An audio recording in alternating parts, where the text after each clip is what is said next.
गरुड़ पुराण कहता है मनुष्य का सबसे बड़ा शत्रु बाहर का नहीं, उसके अंदर बैठा होता है, और जब तक वो उसे पहचान न ले, जीवन में न शांति मिलेगी न मुक्ति। आज की यह कथा आपके भीतर छुपे उसी शत्रु का सच बताएगी। बहुत समय पहले एक घने जंगल के किनारे एक छोटा सा आश्रम था। वहां एक महान ऋषि रहते थे, ज्ञानवान, शांत और हर जीव में परमात्मा को देखने वाले। लेकिन उनके एक शिष्य थे, युवा, बुद्धिमान पर अंदर से क्रोधी। उनके मन में बात बात पर गुस्सा आ जाता था, कोई छोटी बात हो या बड़ी।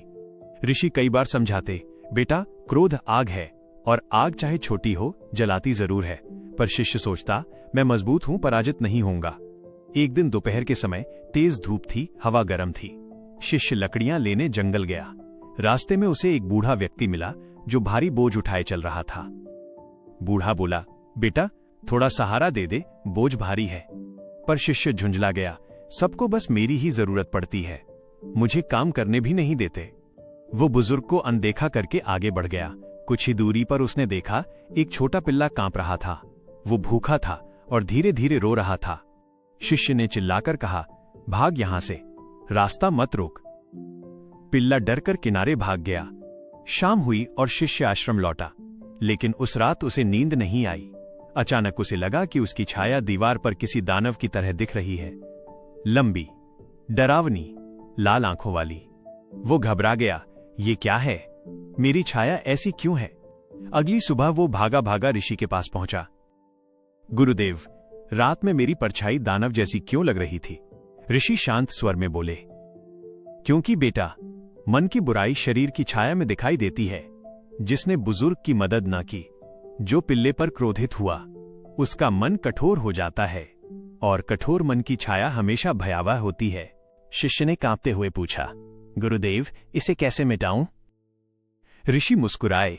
उन्होंने एक दीपक उठाया और बोले, अंधेरा कितना भी फैल जाए, एक दीपक का प्रकाश उसे भगा देता है।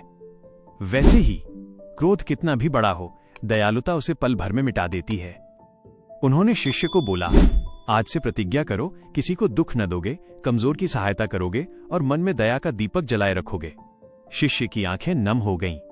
उसे पहली बार एहसास हुआ कि जिस दानव को वो बाहर ढूंढता रहा, वो उसके अपने मन में था।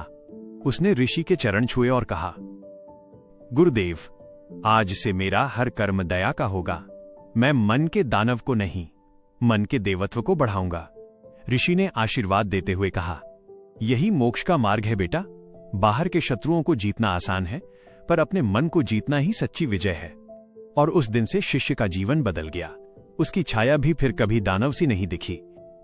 अगर आपको ये गरुड़ पुराण शैली की दिव्य कथा अच्छी लगी हो तो मोक्ष कथा सागर चैनल को सब्सक्राइब जरूर करें, ताकि ऐसी ही ज्ञानवर्धक और जीवन बदलने वाली कथाएं आपको मिलती रहें।